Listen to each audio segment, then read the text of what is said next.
Since we last spoke, Donald Trump is now preparing possible military action in Nigeria. NASA and Kim Kardashian, of all people, are beefing online. Turns out Logan Paul didn't scam people. We now have social media refugees fleeing the country, and the FBI's director might be in the running for Crash Out of the Year after the internet started attacking his 26-year-old girlfriend. All of that and so much more. Subscribe to the channel because we are in our last 2 months of the year and we still have 90K left to go before 1 million. We are running out of time, guys. Subscribe. But with the threats being made, let's stop the yapping and let's go in our brand new studio.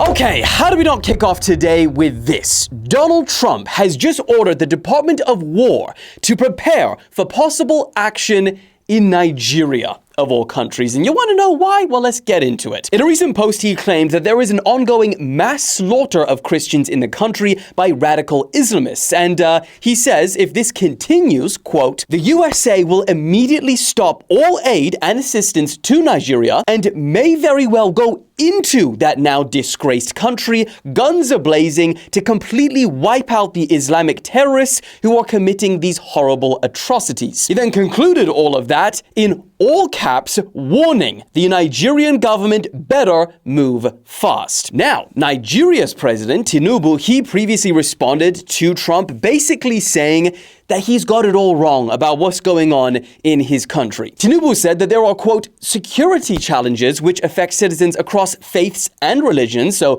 not just singling one out, and that his government have been carrying out consistent and sincere efforts to safeguard freedom of religion and beliefs for all Nigerians. Bro, even Nicki Minaj got involved in this situation, thanking Trump and his team for taking the situation in Nigeria seriously, saying, quote, numerous countries all around the world are being affected by this horror and that it's dangerous to pretend that we don't notice. So you're probably wondering, is it true what Trump is saying? And the answer is yes.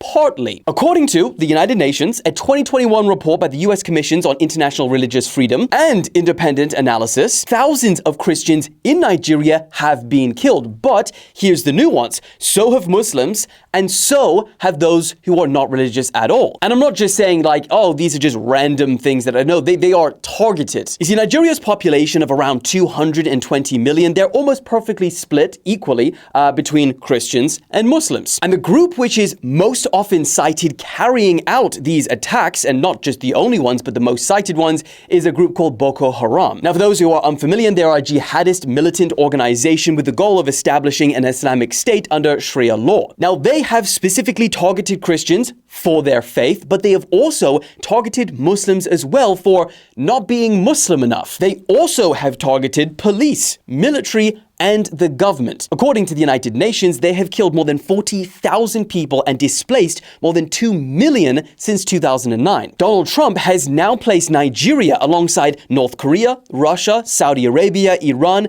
Pakistan, and China on a list of countries of particular concern due to violations of religious freedom. This, which I must add, is something that Nigeria's president firmly disagrees with. But the question to you guys is Trump right or correct for doing this or not? Because at least since he has addressed this, I've seen so much reporting on it. So at least it's raising awareness of the situation. So let me know your thoughts in the comments, but for now, moving on. Okay guys, we have to talk about the FBI director and his girlfriend whole situation because it is truly insane. So it all started when information leaked from the FBI that its director, 45-year-old KRASH PATEL, used a $60 million private government jet to go watch his 26-year-old girlfriend sing the national anthem at a wrestling match. Yeah. Now, when the internet found out about this, they were in uproar, especially since we are still in a government shutdown, by the way, which is actually we're coming up to the record soon. And when Cash started seeing this, it must have struck a nerve because he then took to Twitter to write this. It's pretty hefty. He said that the uninformed internet anarchists are spreading baseless rumors and that going after people in his personal life is a total disgrace. He said that the disgusting attacks against his girlfriend, Alexis, are beyond pathetic. And that she, Alexis, has done more for this nation than most will in 10 lifetimes. And she's only 26 years old, so she's done a lot so far, apparently. He called her a rock-solid conservative and a country music sensation, which I guess when you look at the numbers, it's open for interpretation in what do you mean? I told you this is a wild crash out. He said that it's a blessing to have her in his life and that attacking her isn't just wrong, it's cowardly and jeopardizes our safety. Bro, the crash out got so intense that he even started turning on the brothers, the allies. He said that, quote, and to our supposed allies staying silent, your silence is louder than the clickbait haters. God damn, bro is pissed. But here's the thing, it gets even crazier because we thought that maybe this was the most of it, the angriest he can get. No, because information started coming out today and reports state that Cash grew so outraged by the news stories about his private jet use that the head of the FBI's critical response group, which is responsible for overseeing all of the agency's private jets, has now been fired. To make it even crazier, this guy had worked at the FBI for 27 years, survived through so much, but didn't survive the Cash crash out. Now, to be fair and give you the other side, the FBI's Assistant Director of Public Affairs, he defended Cash, saying that FBI directors, they're actually mandated to travel on government planes, even on personal travel, saying technically they're banned from flying commercial, so he couldn't fly commercial even if he wanted to. And they also said that Cash apparently pays an upfront reimbursement on all personal travel. So I guess the question is for you guys, was this crash out fair? Was it fair for him to be angry about this whole situation?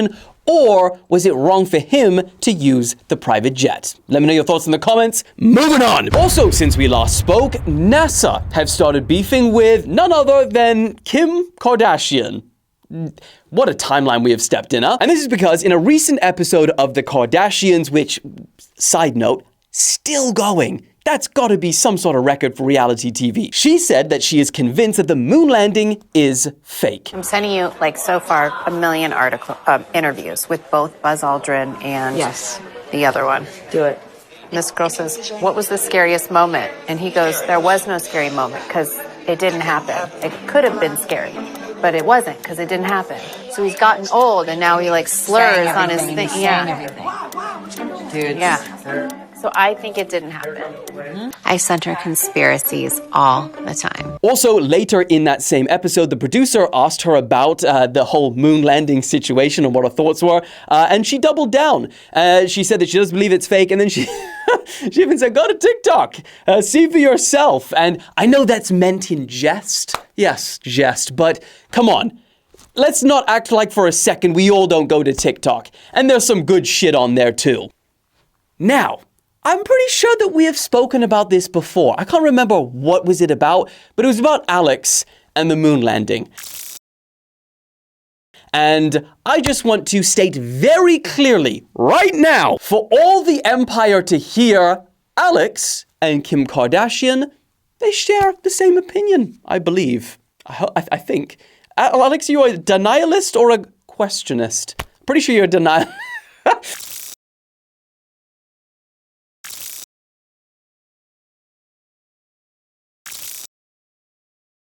Point is, Alex, Kim Kardashian, they have so much in common. They're basically the same person.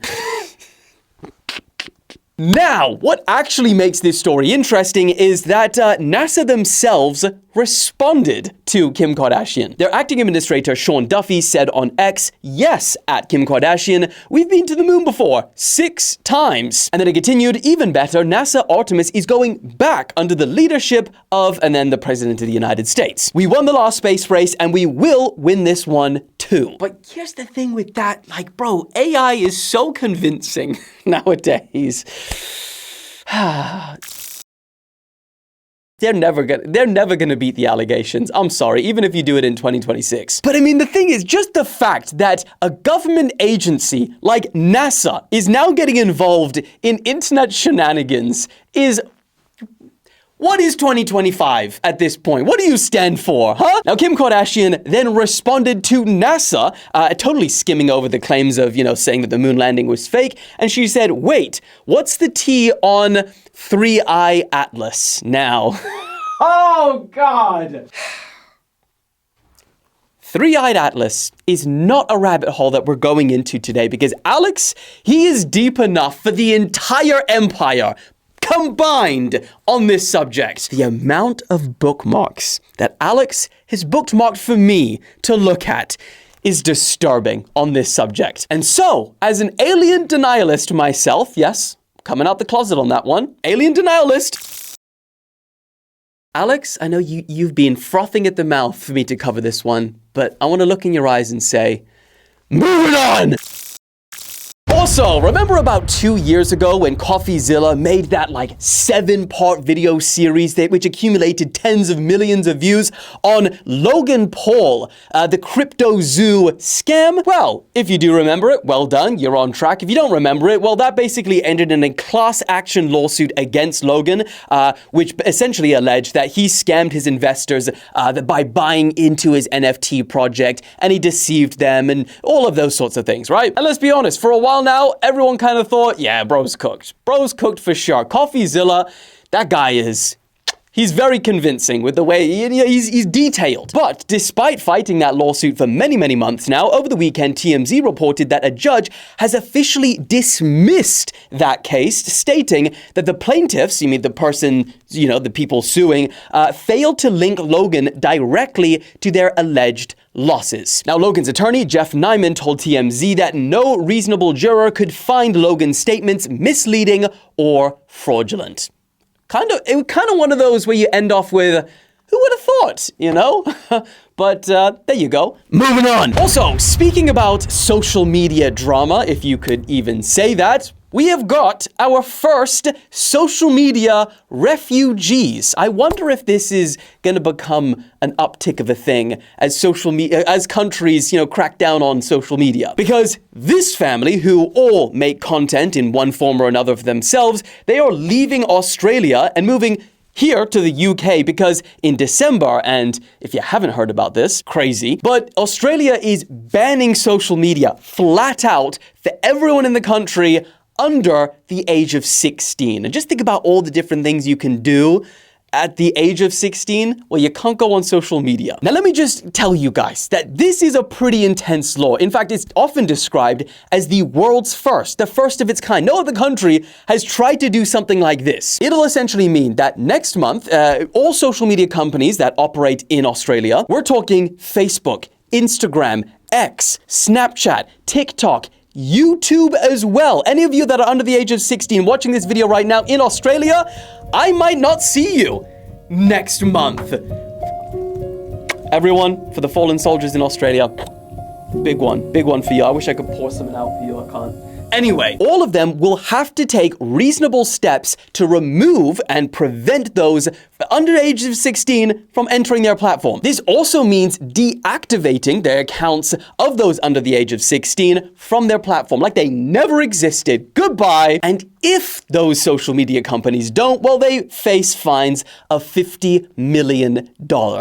Wham! Now, back to the social media refugees fleeing to the UK. Fleeing is a harsh word, but it's true. The daughter in this family, she's only 14, and I would arguably say that she's kind of like the main face of it. And she essentially next month wouldn't even be allowed to be on social media, let alone being the face of a YouTube channel that has over 1 million subscribers. So they decided, it makes sense, let's move to the UK. I think they have dual citizenship, so for them it's pretty easy. But, let me just warn them, if you come into the UK, you will have to get ready to present your ID or your face if you want to go on anything online, really. And then also soon prepare for digital ID. We in the UK have our own laws, okay? But speaking about age verification and presenting your IDs, it really calls into question how the Australian government is actually going to enforce this social media ban. Because, the only other parallel that we could draw is here in the UK when they passed their Online Safety Act. Because now, trying to prevent, the children from seeing any sensitive content online,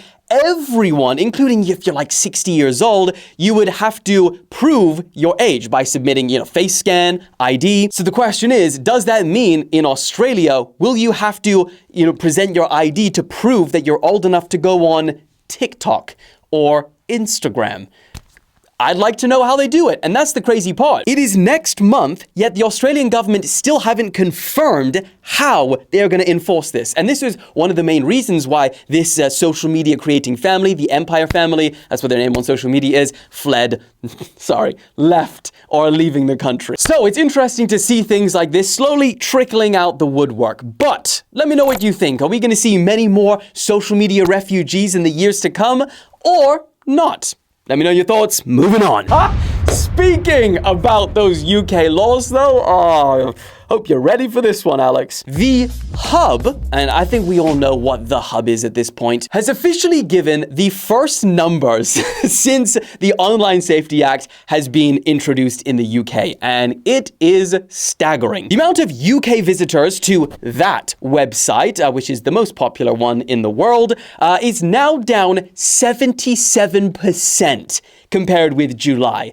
That is wild. That's almost 8 out of 10 people. And yes, I can almost read your guys' comments before you've commented them. You're probably about to say, well, have they seen a suspicious amount of increased visitors from other countries and the surrounding areas, if you get what I mean? Well, I can't say yes for sure, but I can say that Proton VPN signups surged by more than 1,400%. And also according to research by Cybernews, they counted more than 10.7 million downloads of VPNs in the UK from app stores across 2025. Let me remind you, bro, there is only, I swear this is not planned, 69 million people in the UK. And 10 million of that, those are just the people that didn't have VPNs in the first place. New people.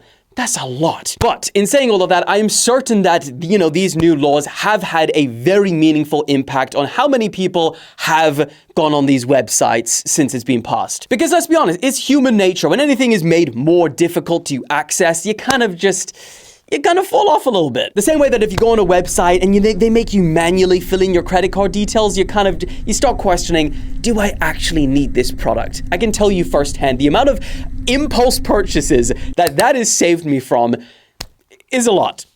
Anyway, let me know your guys' thoughts are on this in the comments, but moving on. And lastly, this one I thought was wild. Michael Jackson has just been named, again, the highest earning dead celebrity of the year.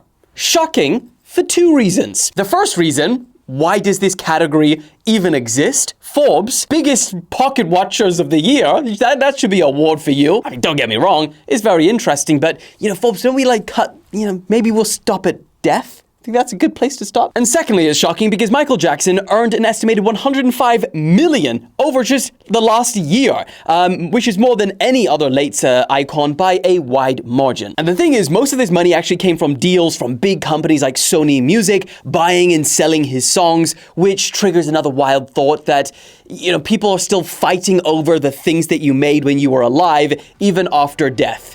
And yeah, what a nice way to end the video. And that is where I believe we wrap for today's video. I will see you on Wednesday because I've never missed a Wednesday in my entire career, and I don't plan to. So, have a great Tuesday. See you on Wednesday. Woo!